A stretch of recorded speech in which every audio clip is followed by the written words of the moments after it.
Hello and welcome back. This is Marty, and I am recording my journey living with hemifacial spasms. I elected to have surgery June 5th, 2025, and I shared with the audience in my previous video what the day of the surgery was like for me. I want to continue with what I call day 2, which is the day after the surgery, and share with you what I was feeling. So during the night, man, I was in a lot of pain. Dizzy, headaches, I couldn't really sleep. My nurses at the ICU unit would come in every 2 hours to take my blood pressure, read my oxygen outtake, and they were just monitoring me throughout the evening and the night. I did write down how I was feeling in this kind of journal, if you will. So I'm just going to go through some of the pages here.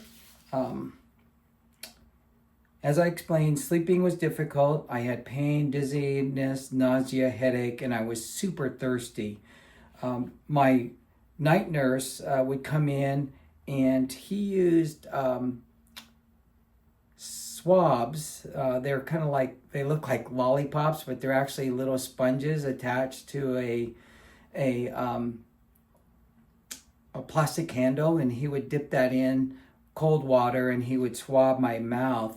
I wasn't able to hold down any liquids because the sedation that they used during the surgery, the anesthesiologist explained to me that I would most likely vomit, which I did on that first day. So they limited the amount of water that I could intake throughout the evening.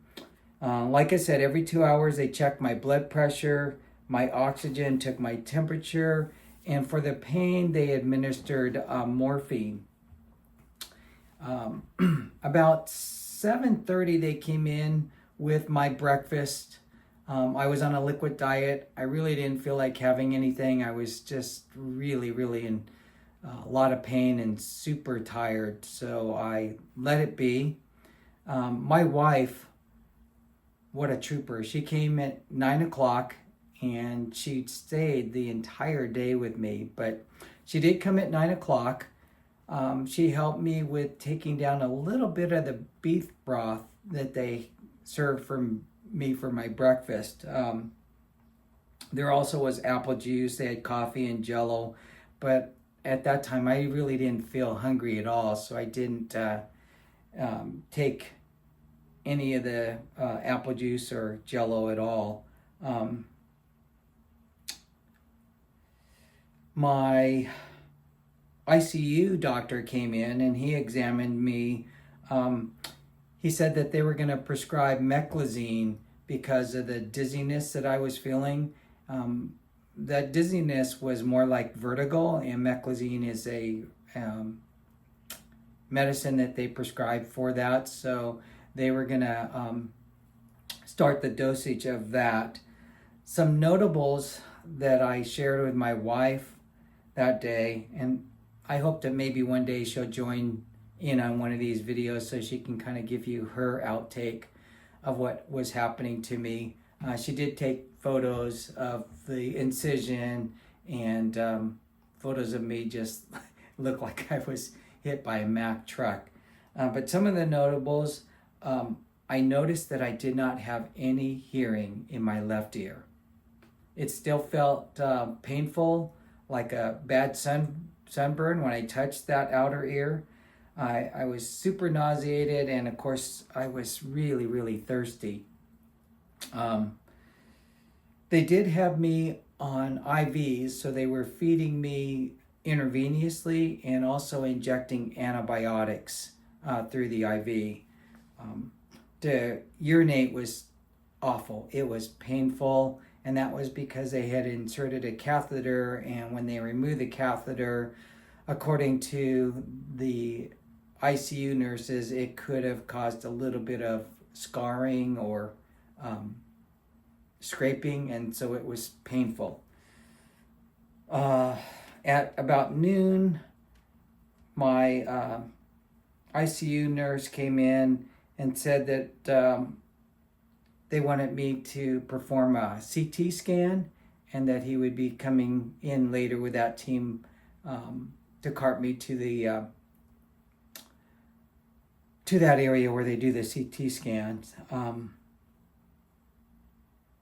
Lunch was still liquid diet. There really wasn't much. My neurosurgeon, one of the neurosurgeons, I should say, that was on staff with the neurosurgery firm that I used, came in. She was checking on my progress. I shared with her that I was still feeling dizzy, lightheadedness, and I mentioned something that was super disappointing. The hemifacial spasms reoccurred. So at this point in time, the jury was still out on whether the surgery was successful or not. The fact that it came back, I was super depressed, disappointed, and a bit angry because I was going through so much at that time. But it did return, so my surgery was not a success. And I'll end it here and pick up on day number 3. Hope you're having a great day. Thank you for watching. Bye-bye.